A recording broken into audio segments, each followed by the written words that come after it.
যে 5টি কারণে ম্যাকবুক এয়ার M1 হতে পারে আপনার জন্য আইডিয়াল একটি চয়েস। Number 1, performance. অ্যাপেলের রেভলিউশনারি M সিরিজের জার্নিটা শুরু হয় এই ম্যাকবুক এয়ার M1 দিয়ে।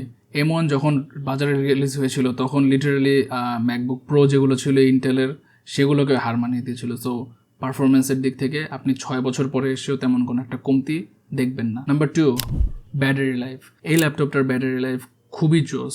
অনায়াসে আপনাকে 7 থেকে 8 ঘন্টা পর্যন্ত ব্যাকআপ দিতে পারবে যদি আপনি লাইট ইউজ করেন। ইভেন যদি আপনি এক্সটার্নাল মনিটর কানেক্ট করে ইউজ করেন কোনো পাওয়ার ছাড়া, সেক্ষেত্রেও অলমোস্ট 3 থেকে 4 ঘন্টার মতো ব্যাকআপ আপনি ডেফিনেটলি পাবেন। Number 3, no fan. কোনো ফ্যান না থাকার কারণে এই ল্যাপটপটায় আপনি কোনো ডাস্ট কখনোই ঢুকতে দেখবেন না, বিকজ কোনো ফ্যানের ভেন্ট থাকবে না, সো ডাস্ট কোন দিক দিয়ে ঢুকবে, right? Number 4, light weight plus premium build. এই ল্যাপটপটা হাতে নিলেই প্রিমিয়াম একটা ফিল চলে আসে। পুরো ল্যাপটপটা অ্যালুমিনিয়াম ইউনিবডি দিয়ে কনস্ট্রাক্ট করা, সো এটা আপনি যখনই টাচ করবেন, লাইক অনেকক্ষণ যদি এটা আপনি ইউজ না করেন তারপর যদি টাচ করেন, একটা কোল্ড ফিলিং দেয়, একটা ঠান্ডা ঠান্ডা অনুভূতি আসে। সো এটা থেকে একদম প্রিমিয়াম একটা ফিল চলে আসে। এই ট্র্যাকপ্যাডটা এক কথায় অ্যামেজিং।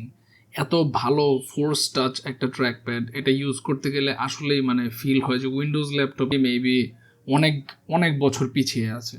কিবোর্ডটাও বেশ ভালো, বেশ ট্যাকটাইল সুইচগুলা, যদিও আমার কাছে লিনোভো থিঙ্কপ্যাডের কিবোর্ডটা আরও বেশি ভালো লাগে, বাট স্টিল এটাও খুব ভালো একটা টাইপিং এক্সপিরিয়েন্স আপনাকে দিবে।